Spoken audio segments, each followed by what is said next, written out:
Hello, everybody. It's Robert Glasscock with really the most exciting astrological news of 2024. That's the Jupiter-Uranus conjunction in Taurus on April 20th. This is a coming together of aspirations, hopes, ambitions, and surprises. It's the most creative conjunction we're going to have in 14 years, and you can make the most of it. Thomas and I will talk about it for every sun sign and rising sign. Can't wait to see you there. It's on April 20th, the day of the conjunction itself, 4 p.m. Eastern. Full registration details at the top of funastrology.com. Well, here we are. We have prepared for this, anticipated this, and today is the day. Hi, everybody. Thomas Miller on the day, April 8th, 2024, the day of the big solar eclipse. We'll talk about it briefly. We've really discussed most of the angles and aspects of this in the video that is on the funastrology.com website. If you go down and click the videos section in the store area, you'll see it in there. We go over the charts and you can see them and see the aspects and everything. Some of you are on your way to the totality area, and I hope that you have a clear sky. Looks like there are going to be some clouds in various parts, but hopefully you get a good glimpse of it if you're in that zone. I'm planning on being in Joshua Tree National Park. I got a text from Caroline Horn late last week. She said, "Hey, what are you doing? Did you make it to Sedona?" I said, "No, I'm staying home." She mentioned that the energy at Joshua Tree is really good, so we chose to meet up there and experience it in a little meditation and walk and being in that kind of nature.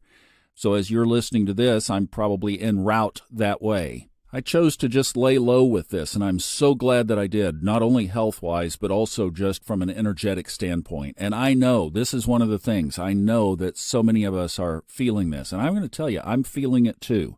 It's almost like my stomach has been in a perpetual knot, not only from this energy that's so prevalent for all of us right now, but because of the life disruptions that I've been through over the last 2 months. I was telling somebody over the weekend that I just really wish that I could experience this energy without all this other stuff, but it's combined, so I don't know what's over here and what's over there, the personal stuff or the energetic stuff in the sky.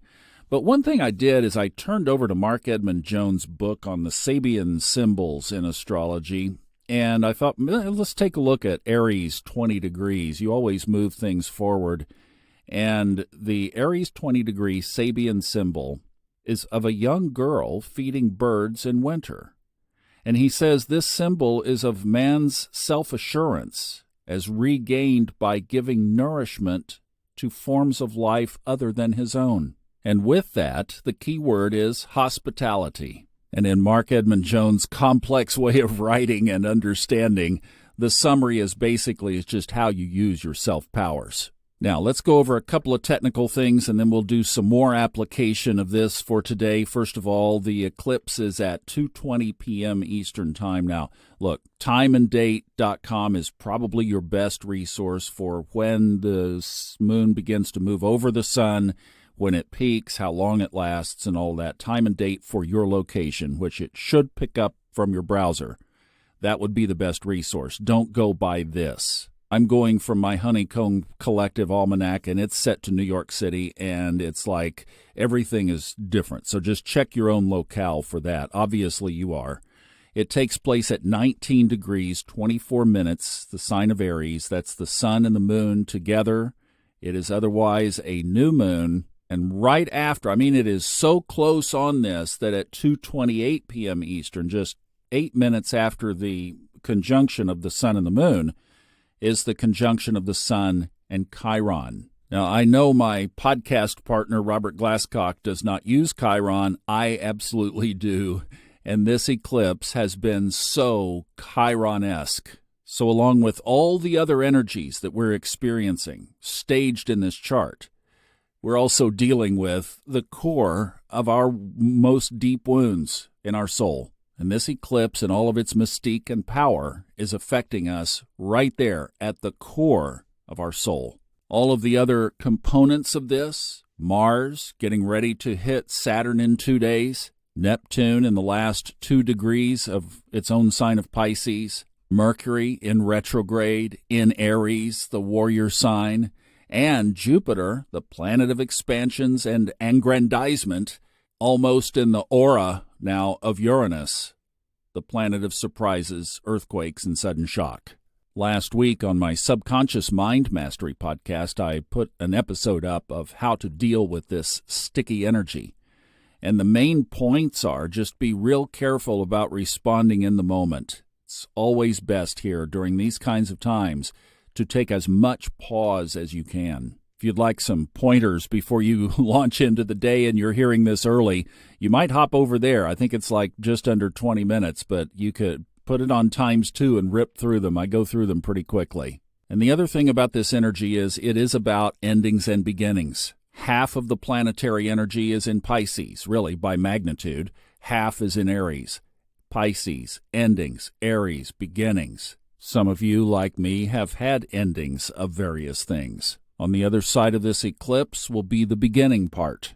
One other little technical piece of today is that at 10:38 tonight Eastern, the moon conjoins Mercury retrograde, and that is the last aspect before the moon goes void of course for its staging to enter Taurus, which happens early tomorrow morning.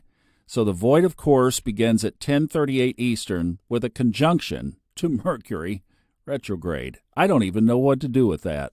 You know, what I like to do on eclipse days for myself is I like to do a little yoga, and then I like to play some of that Kundalini music that you can find on Spotify. I used to have a playlist. I don't know if it's around anymore or not, but I just like to be in a meditative state, especially at the peak of it. Staying pretty quiet, highly reflective, going inside, marveling at nature, and just being in the moment.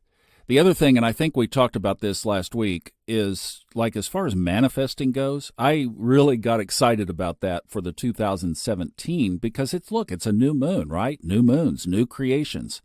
But it seems like, and my friend Jenny, who you're going to be hearing more from and about as we get into this, she was saying in our Facebook group, manifesting not during eclipses so much. Just be with the energy. Be with the here now. Just experience what you feel and experience in that moment from a position of neutrality. That's what I would be doing. Now, as far as a keyword, in addition to Mark Edmund Jones' Sabian keyword of hospitality, getting ourselves out of ourselves and into others, great advice. The other keyword I would add to that is either allowing or accepting, whatever one works best for you. Just allowing this energy, accepting what is. That's a close cousin to non-resistance, realizing that this is just as much about the spiritual as it is the physical. Pisces, spiritual. Aries, physical. There really is this duality, this huge duality at play, and we each have to find our own ground. The other action point that I would say is, as I've already mentioned, just be as non-reactive as you can be. Try to hold your own space. Don't worry about do your hospitality after this thing is over. Once we get the eclipse behind us and then Wednesday behind us with Mars and Saturn, then we can breathe. Until then, just stay a little bit quiet and pretty neutral. And if you are in that area of totality, I hope that you have a clear sky. It is magical if you do. Thank you guys so much. Enjoy the eclipse. I'll see you back tomorrow.